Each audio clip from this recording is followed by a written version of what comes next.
The Waistcoat, from the Polish of Boleslaw Prus, translated by N.B. Jompson. Some people make a hobby of collecting curios more or less expensive in accordance with their purse. I too have a collection, but it is a modest one, and that is not surprising, as all things must have a beginning. It contains a play of mine, which I wrote at school during a Latin class. A few pressed flowers which I shall have to replace by some new ones, and I don't think there is anything else but a very old and worn waistcoat. Here it is. The front is faded, and the back threadbare. Many spots, few buttons, a small hole caused probably by a cigarette burn. But the most interesting thing is its fastenings. The side of the strap with the buckle on it has been shortened and sewn on to the waistcoat in a very artillery fashion, and the other one has been pricked by the prongs of the buckle for almost the whole length. When you look at it, you at once guess that its owner must have grown thinner and thinner until he reached the stage of non-needing a waistcoat at all, but only a well-buttoned frock coat from the undertaker. I must admit that today I would gladly get rid of the old relic, as it has given me a deal of trouble.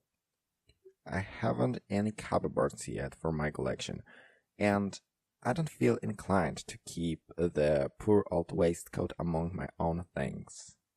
And yet there was a time when I bought it for a price which was much higher than its worth, and I would have paid even more if the man had been good at driving a bargain.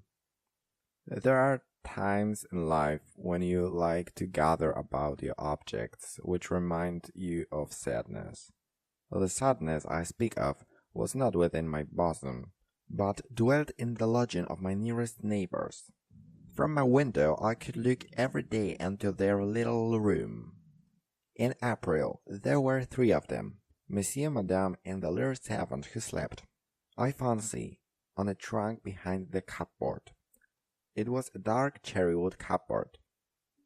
In July, if my memory does not betray me, there were only 2 of them left, Monsieur and Madame, for the servant had betaken herself to where she could get her 3 rubles a year and where they cooked a daily dinner. By October, Madame was all alone. No, not quite alone, for the room had still a lot of furniture, 2 beds, a table, and a cupboard, but early in November, all but the bare necessities were sold by auction, and all of her husband's possessions. Madame had kept nothing but the waistcoat, which I now possess. At the end of the month, Madame called a peddler up to her room and sold him her umbrella for 2 zloty and the waistcoat for 40 groschen. Then she locked up, went through the country yard, and gave the key up to the janitor. She looked up for a moment at what had been her window, where the snowflakes were not falling fast, and disappeared in the street. In the yard there was nobody but the peddler. He had turned up the collar of his big coat, had thrust the newly bought umbrella under his arm, rubbed his chapped hands in the waistcoat, and was murmuring, "Old clothes, anything to buy, anything to sell." I beckoned to him. "Anything to sell, sir?" he asked, coming in. "No, I wish to buy something." "The umbrella, I suppose?" queried the little Jew. He threw the waistcoat on to the floor, blew the snow from his collar, and began eagerly to open the umbrella. Fine thing, that. For a snowstorm like this there's nothing like an umbrella. I know, sir, that you will have a silk umbrella, 2 maybe, but they are good only for summer. What do you want for the waistcoat?" "Waistcoat, sir?" he asked, surprised, thinking about his own. But grasping my meaning, he picked up the one he had thrown on the floor. "This?" he said. "You're asking about this, sir?" and as if he had some suspicion, he asked, "Whatever can you want for a waistcoat like this for, sir? How much do you want for it?" The yellow eyes of the Jew glittered, and the end of his beaky nose became still redder. "You will give me a ruble, just a little ruble, won't you, sir?" he said, displaying his wares in such a way as to show them to their best advantage. "I will give you half a ruble." "Half a ruble? For a lovely garment like that, sir?" "Surely not, sir," he broke out. "Not a farthing more." "You must have your little joke, sir," he said, patting my shoulder. "You know yourself how much it is worth. This is not a child waistcoat. It is meant for a grown-up person. Well, if you cannot let me have it for half a ruble, you can go. I will not give you more." "Do not be angry, sir," he said, softening. "'Pon my soul, for half of ruble it is impossible, but I trust to your generosity. Tell me yourself how much this is worth, and I will agree. I will lose on it if I must, but let it be as you wish. The waistcoat is worth 50 groschen, and I offer you half of a ruble." "Half of a ruble? Well, then, half of a ruble," he sighed, thrusting the waistcoat into my hands. "Let me loose even, but don't let my words be like that wind." And he pointed to the window outside which a regular whirlwind was gathering. When I put my hand in my pocket for the money, the peddler, as if recollecting something, all of a sudden, pulled the waistcoat away from me and feverishly began to rummage through its pockets. "What are you looking for?" "I may have left something in the pocket, sir. I don't remember," he said very simply, and handing me back my purchase, he added, "Could you just add a tiny bit, sir?" "Goodbye," I said, opening the door. "At your service, sir. I have a very fine fur coat at home." And with his hands thrust out even round the door, he was still saying as he went out, "Perhaps, sir, you would like some cheap cheeses?" A few minutes later he was shouting out again, "Old clothes, anything to buy, anything to sell," and when I looked out of the window he gave me a friendly nod. The snow had begun to fall so thickly that it had almost grown dark. I spread the waistcoat on the table and began to dream now about Madame, who had gone off somewhere or other, now about the lodging next to mine and standing empty, and now about the owner of the waistcoat, upon which an ever thicker layer of snow was gathering. It is only 3 months ago from that September day when I heard them talking. In May, Madame had once even hummed a song while he was laughing and reading the Sunday Courier, and today they have moved into our block of flats at the beginning of April.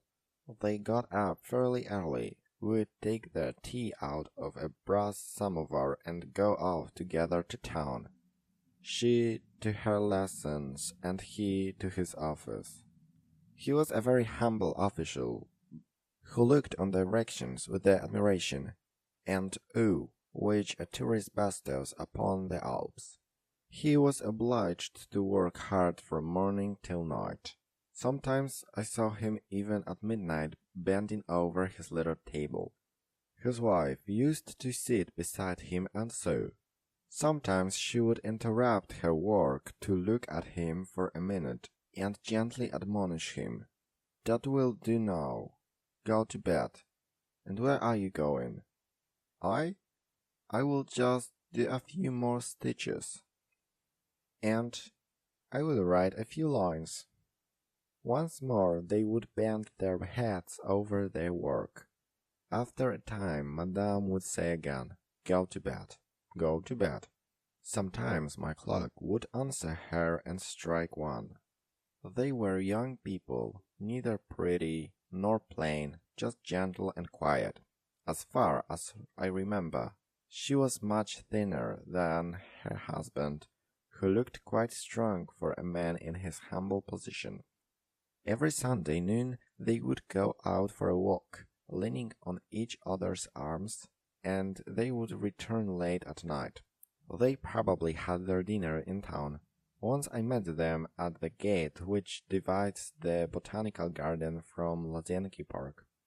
They had bought 2 big tumblers of excellent water and 2 big gingerbreads, and had the placid faces of 2 citizens who always take hot ham and horseradish with their tea.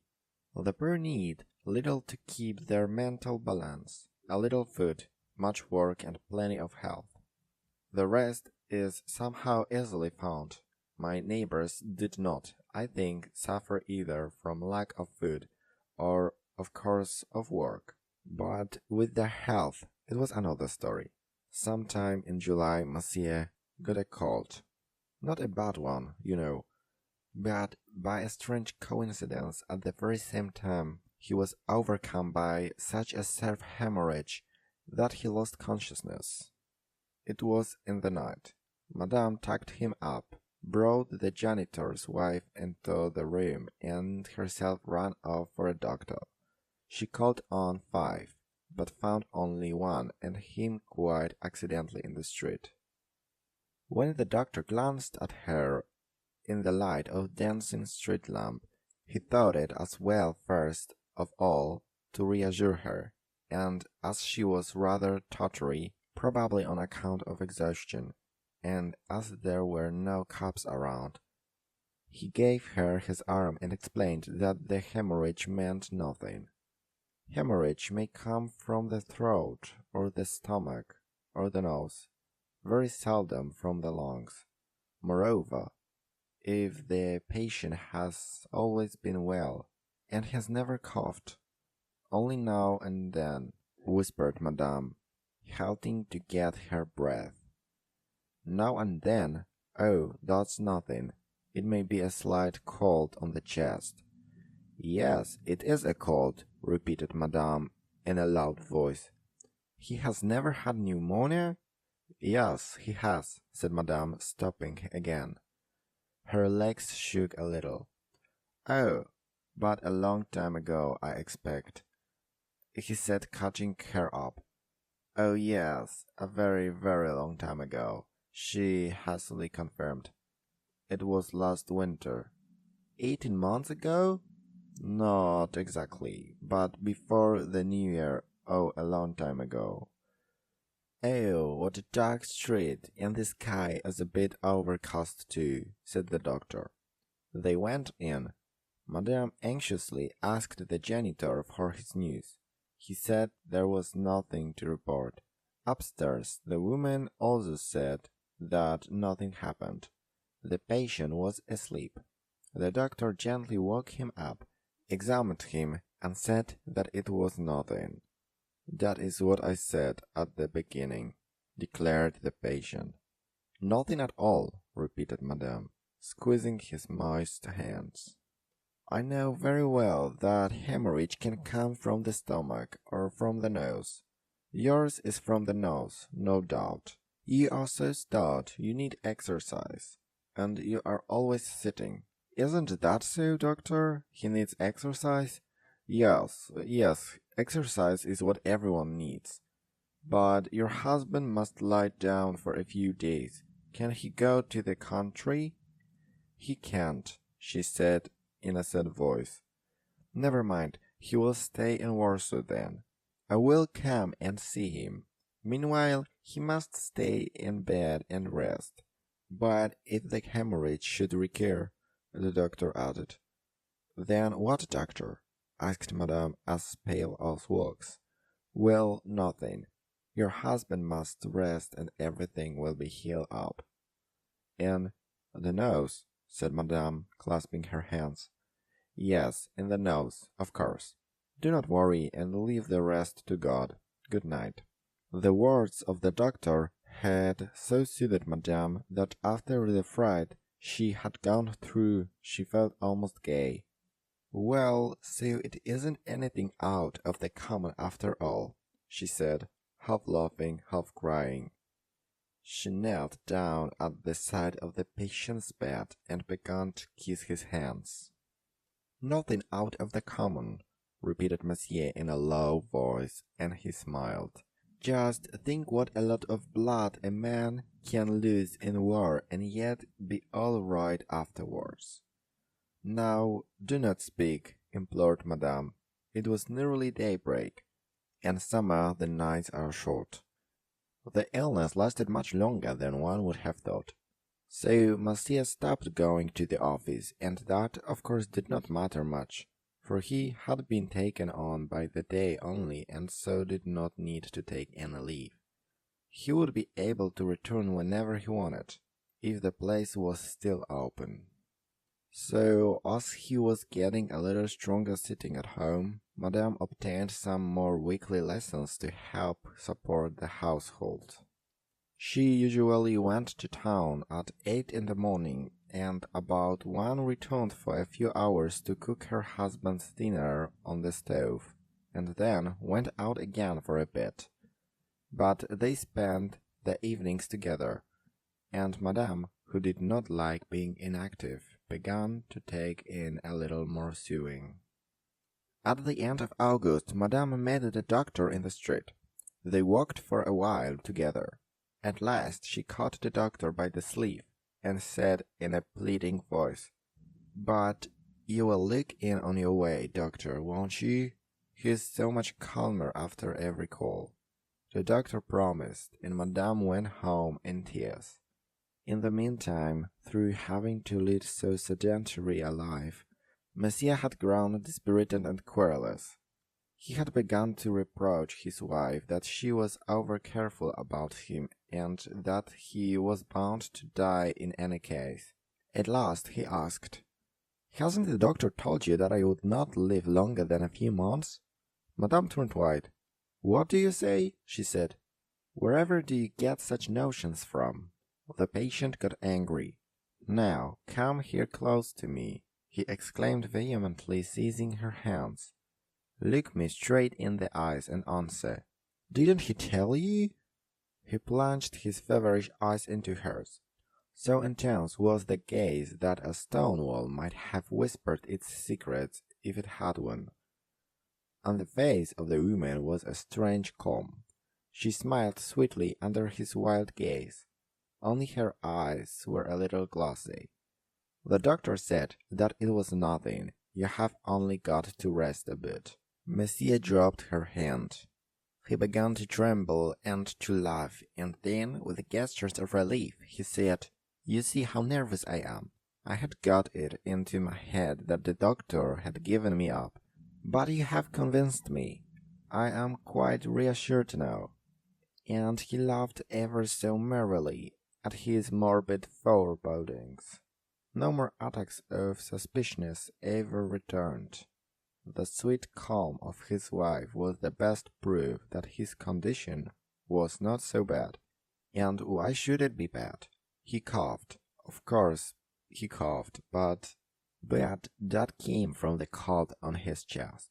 Sometimes, through being seated too long, there was blood from his nose.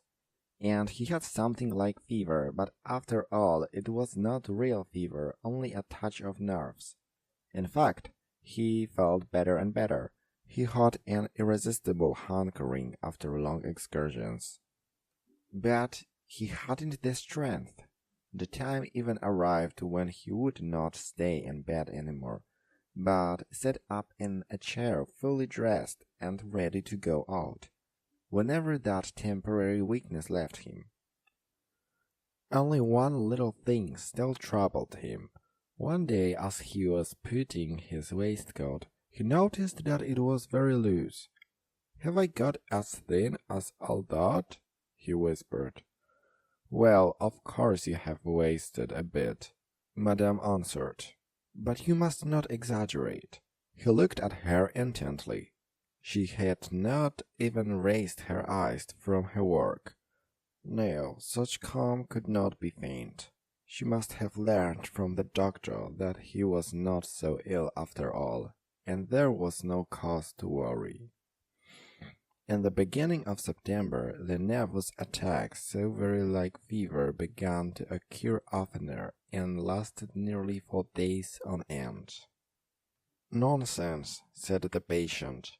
"At this time of year, between summer and autumn, even the healthiest men get a bit run down and nervous, and nobody feels quite right. There is only one thing that surprises me. Why does my waistcoat hang out so loosely on me? I must have grown dreadfully thin, and of course I cannot be well again till I get some flesh on me. That's a fact." His wife listened to him with great attention and agreed that he was right. So he continued to get up every day and dress with the help of his wife, for without her he could not have put on a single garment. She prevailed on him to put a heavy topcoat on over his suit. "It is not to be wondered at that I have no strength," he said, looking in the mirror. "Look at me. The face always changes like that," put in the wife. "True, but I am getting thin all over." "Isn't it your imagination?" asked Madame very doubtfully. "Well, perhaps you are right, for the last few days I have noticed that is my waistcoat." "Go on with you," interrupted his wife. "Now, don't tell me that you have grown fat. Who knows? I have noticed. My waistcoat shows. In that case, your strength must be returning to you. Oh, you would like it all at once? But first of all, I must put some flesh on. Yet I must tell you that even if I get fatter, I do not think I can recover my strength straight away. But what are you doing behind that cupboard?" he suddenly asked. "Nothing. I am looking in the trunk for a towel. I am not sure if it is clean. Don't strain yourself. Your voice is quite altered. It is a heavy trunk, you know." The trunk must have been heavy indeed, for Madame was quite red in the face, but she was calm. From that day on, the patient gave special attention to his waistcoat. Every few days he would call his wife and say, "Look at it and make sure for yourself. Yesterday I could put my fingers here, you see, and today that's impossible. I really am beginning to put on flesh." But one day the joy of the patient knew no bounds. When his wife returned from her lessons, he greeted her with shining eyes and said with emotion, "Listen, I'll tell you a secret. I have been cheating a bit over that waistcoat. To conform you, I have shortened the strap every day, and of course the waistcoat was tight. Yesterday, I could fasten the belt to the end, and I was afraid that my secret would come out. But today, do you know what I'm going to say? Today I give you my word of honor. Instead of tightening the belt, I was obliged to loosen it a little. It really was too tight for me, although yesterday it was rather loose. Now I believe that I shall be well again. I do. This doctor can think what he likes." This long speech had so tired him that he was obliged to lie down. But like a man who has no need to pull in his straps, he did not go to bed, but rested in his wife's arms. "Well, well," he whispered, "who would have guessed it? For 2 weeks I have been swindling my wife and saying that the waistcoat was too tight for me, and now it really is. Well, well." So they sat holding each other the whole evening. The patient was more moved than he had ever been. "Oh God," he said, kissing her hands, "and I thought that I should grow thinner and thinner to the end. Today, for the first time in these 2 months, I believe that I may get well again. For when a man is sick, Everyone around him lies, most of all his own wife. But a waistcoat can't lie. Today, as I look at the old garment, I see that 2 people have worked at its straps. Monsieur every day pulled the buckle to comfort his wife, and Madame every day shortened the belt to give her husband courage. Will they ever meet again and tell each other the whole secret of the waistcoat? I wondered, looking at the sky. But there was scarcely any sky left above the world. Only snow was falling so thick and cold that even the ashes of corpses in the graves were freezing. But who shall say that there is no sun behind those clouds?